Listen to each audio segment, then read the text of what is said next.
Hi, New Life friends. I wanted to offer a spiritual practice for this time of pandemic that we offer here on the New Life land, and I wanted to just say a little bit more about it.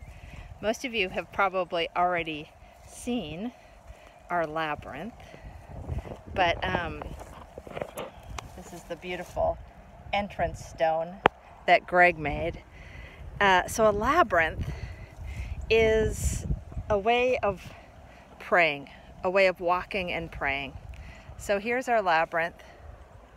Here's the entrance by the entrance stone, and you walk in and you just follow where it leads. And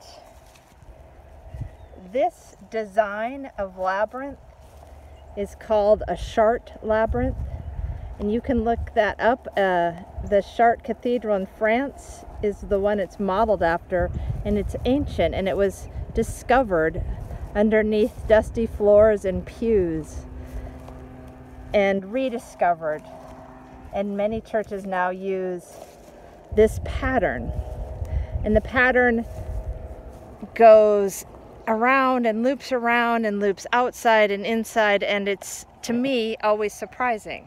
To some of you that might have a more mathematical mind, you might see the twists and turns coming before they do. But for me, I'm always surprised when I find myself on the outside or the inside. And finally, at the end, or in the middle, you find yourself in the middle of the labyrinth. And I'm going to step over there now. It takes a little while. It's a meditative. It's sometimes people who struggle with meditation, just sitting still, love the labyrinth because it's a moving meditation. And you come into the middle, halfway through.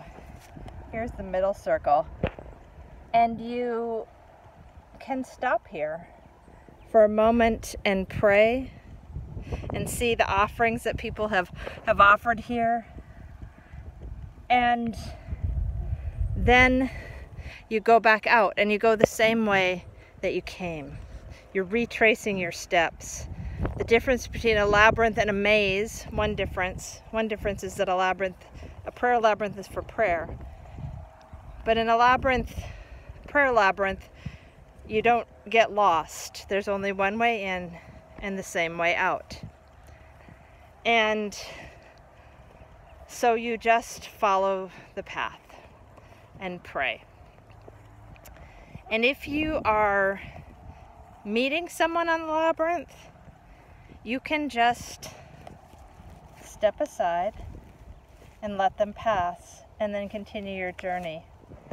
And the silent passing of each other is in itself very prayerful and special.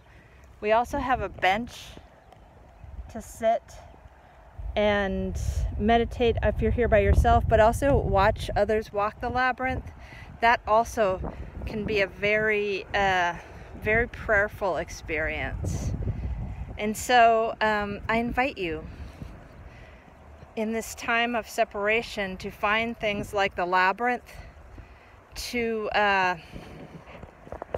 be your prayer time, to be in this outdoor church together,